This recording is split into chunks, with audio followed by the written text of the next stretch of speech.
welcome to the podcast of JM Financial Center for Financial Research at IIM Udaipur. Today we have Professor Vishal Baloria with us, who is Associate Professor and Dean's Ackerman Scholar at the University of Connecticut. Professor Vishal, it's okay I call you Professor Vishal, right? Of course. So Professor Vishal, your journey has been very, from BBA to MBA, then PhD, and from a company to a research, it's like very different areas. So what drives you? And especially towards the accounting research. So I did my undergraduate degree at the University of Toronto, and I had no idea what research was. I did not even know what a PhD in accounting was. But in our BBA program, one of the things they made us do was they made us take 8 economics courses just to get a BBA. Okay. And so that, at that time I was studying to be a professional accountant, a CPA, and so that exposed me to economics. And economics tends to be much more theoretical in nature. And so then, after graduation, I had no plans of pursuing a research career. But that economics sort of grounding was always there. I taught part-time, so I wanted to kind of pursue being at a university. I've always felt comfortable at being at a university. I think many of us, I can feel you, right? You want to be a lifelong student. Exactly. And so then I started doing research on how to do that, and then I enrolled in a PhD program, and here I am all these years later, right? So it's not a very linear path. I had a well-paying job. Life was great for me. With a PhD, there's a big opportunity cost of giving up 4, 5, 6 years of your life. But so it wasn't a linear path. It wasn't part of my plan. But here I am. Somehow here I am, right? So. And then economics to accounting, So I think why I brought that up, I think it really helped me when I got to the PhD program. Right. Because with someone with my background in accounting, I could handle the math very well. The econometrics, the microeconomics courses, the statistics courses, they were challenging, but because I had that grounding, it made the coursework part of the program easier than you might anticipate given my background, right? Because I'm not an economist by training, right? So that helped you to just the coursework, and then economics just gives you a way of thinking about the world. That is very true. And so even now, I think I sort of think back to that time. Like that's how I think of the world, right? So that's what it's done for me, I think, yeah. Right. So accounting is your forte, and economics gave you a backup to pursue the One thing I always liked about accounting was the structure that it provided, right? I think what accounting is powerful at is providing a structure at its more core level, right? Exactly. Debits have to balance with the credits. So I always enjoyed the black and white. And then economics kind of introduces more gray, right? And kind of rational decision making. Mm-hmm. And so I think the combination of those two things is what I'm doing now, right? Like I'm applying economic theory to accounting research, and your research are very practical, which we can see connecting to the regulatory policy and everything. And that's what we have understood from your So I think that's also a function of my background. Right. Now many of my friends are academics, right. But I didn't have anybody at my household level, none of my friends, so you're the first nobody I worked with was in higher education. And so I think that's reflected in the kind of research I do, because it's more practical, right? Right, exactly, that's what I meant. Yeah. So we have seen you have presented your papers across the good regulators like SEC, and then you have also done for the Public Company Accounting Oversight Board, and then you have also done for the review services. What do you think that your academic paper attracts these regulators or towards the research which you do, or the policy research which you do, if I can reframe it? Yeah, and that's hard. Because what I feel that these people are not that much academic research oriented people, and attracting them is one of the big deal. So what do you think? What do you think is your point that you think that they are attracted towards your research? If I knew the answer to that question, all of my papers would be presented there. So it's not anything I do deliberately. I think more than most academics, I make an effort to talk to practitioners. So when we have people come for guest lectures in my class, just in my teaching, I'll often go to dinner with them.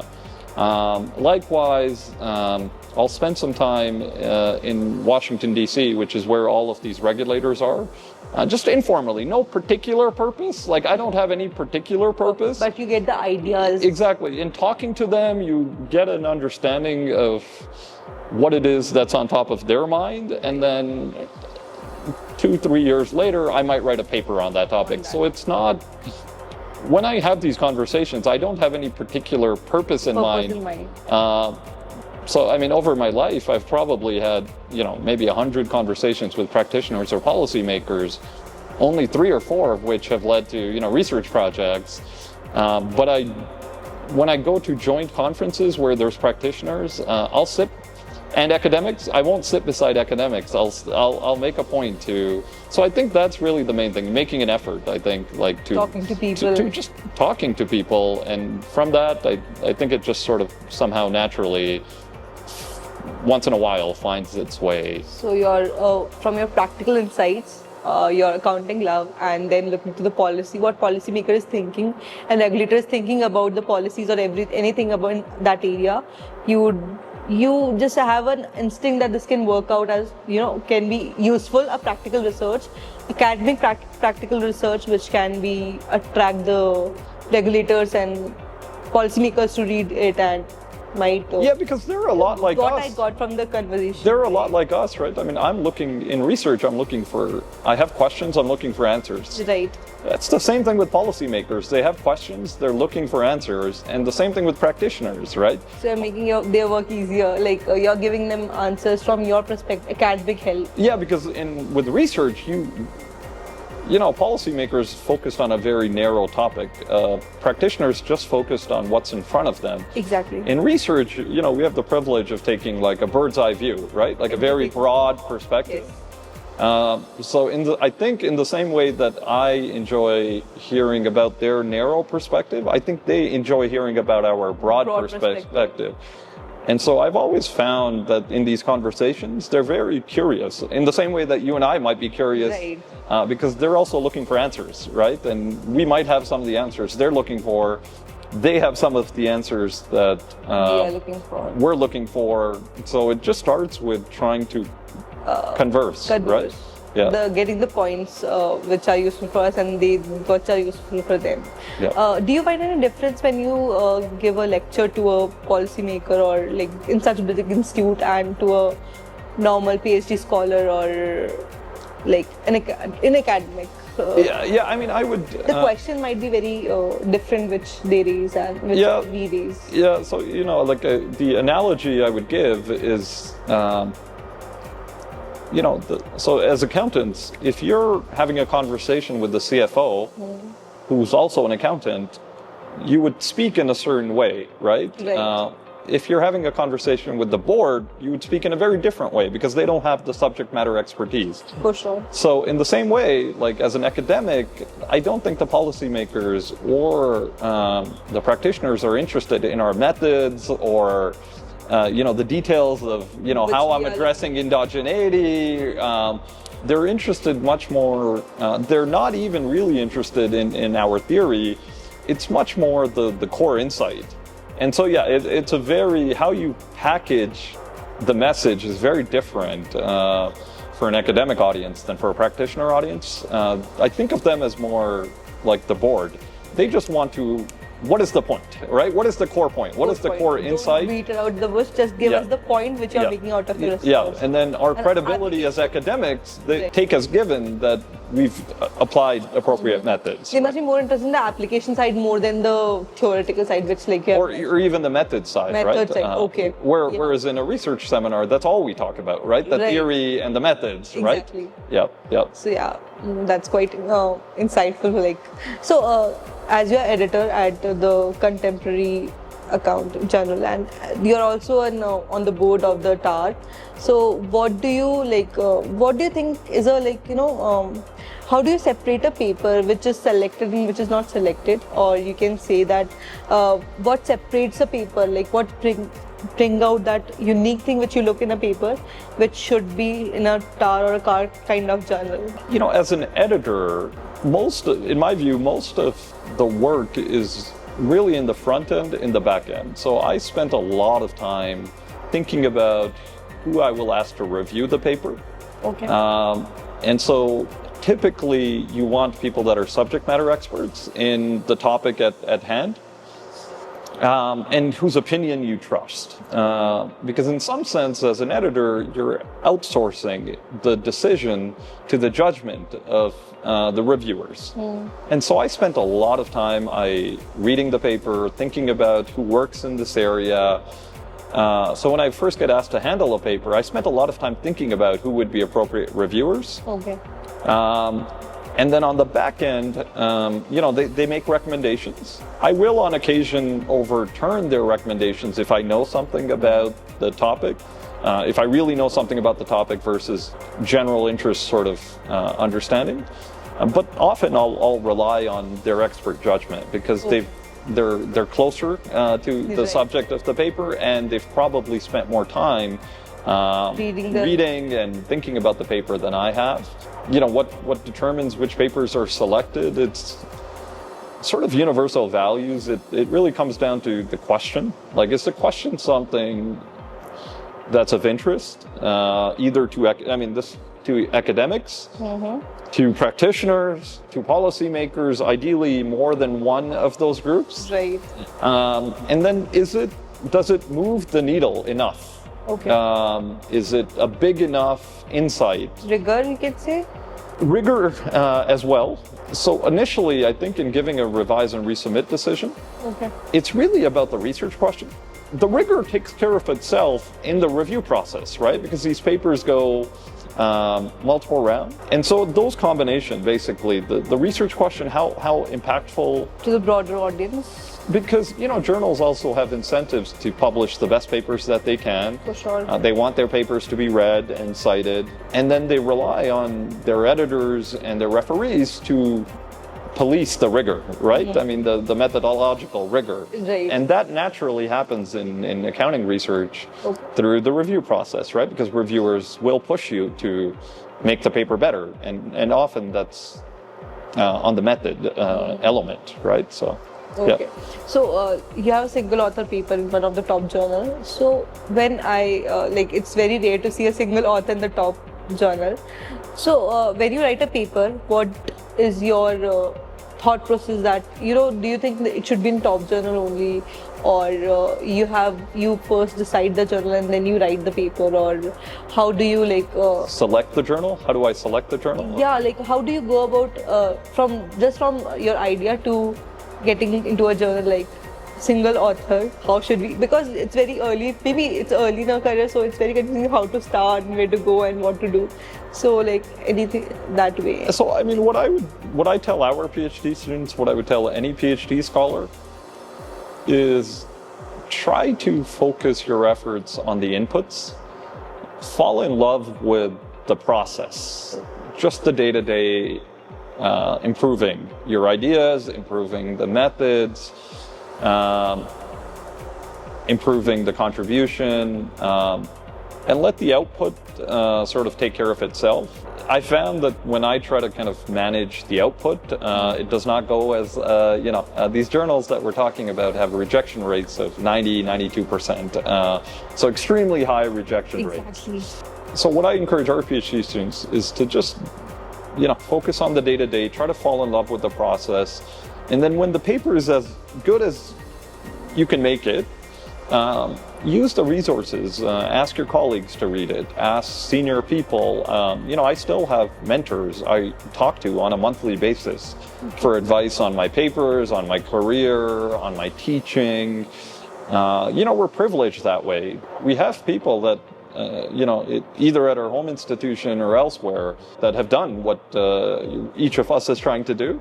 And so I think I'm very resourceful. I would encourage people to be resourceful, right? To ask for advice, listen to advice. Because people have, what you're trying to do, I've done. What I've done, my seniors have done. Right. And in that process, the outcome takes care of itself, right? These papers find a home, find an appropriate home, and so try to just make the paper as good as you can make it. And then on target journals, listen to ask for advice. I've had people ask me, if this was your paper, where would you submit it? And so use the resources that you have at your disposal, senior faculty, and then over time you'll make friends that are at your level, and just stay in contact with them is my advice. Yep. We can give you true review without just on your face, this is right, this is not working out, this is working out. That way you are saying. And then when you get feedback, I think of any feedback as an opportunity to improve the paper. Right. So having a conversation is only useful if you listen. Likewise, if you get a rejection at a journal, that's only useful if you actually internalize what they said. Your paper got rejected for A, B, C reasons. And so if you want to avoid that at the next journal, you have to improve on A, B, and C. So I think listening, reading the editor's letter and the referee reports carefully is actually not as common as you would think. And so just try to listen to the verbal feedback, but also, what the editor wrote. The editor will tell you why they rejected the paper. Right. And so the next time you submit a journal, try to improve on that dimension. So I try to listen as often as I can and read what the editor wrote for my papers and what the referee wrote, because there's a lot of information in there, but sometimes we don't always see the information that's in there, right? So. True. My last question to you will be, for PhD students and the junior faculty members who are aspiring to publish their work in the leading journal, and what's the piece of conventional academic advice you will give to them, and a piece of advice which you think will help them which they should think over to get into a leading journal? So I would say two things come to mind. One is you have to have a passion for what you're doing.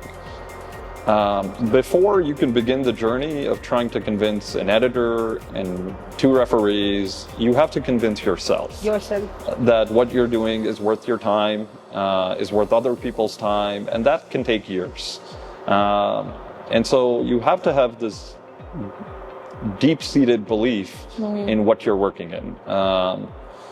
The second is resilience. These papers are long-term projects. On average, they can take 3, 4, 5, 6 years. They can take 2, 3, 4 rejections. And so perseverance is really important in this profession. Learning not to take it personally. We all get papers rejected. Learning, it feels personal, right? Right, I can relate. I can agree. It feels personal, but it's not personal. It's not personal. It should be on your work. It's a work, and you are two different. You have to separate yourself in some sense from the work product and keep going. So I think, I've had papers that have taken me 5, 6, 7 years to publish, and a lot of failure along the way. And so, what we're doing is research and development. And so research and development has a high failure rate. And so you always have to have that perspective in mind, that you have to persevere through it. Right. I always like initially working on my papers. The first draft is so fun to write, because at that point, it's just myself and my co-authors. Exactly. Nobody's criticized me, nobody's criticized our methods. Same. But the 2nd, 3rd, 4th, 5th, 6th, 7th, 8th, 9th, 10th draft, that's work. You know, I'm getting paid to do this. This is our job. I think of that as my job, and I think of the first draft as my passion. That's the fun. That's how I think of it, right? That after the first draft is written, you've run the analysis. The rest is work. You have to work, listen to feedback, persevere through years of work. It's a job, right? So yeah. That was quite an insightful points which you have given it throughout the podcast, and I hope the people who are listening it get some insight and help them to improve in their paper or get to a leading journal. Yeah. And thank you so much for being with us today.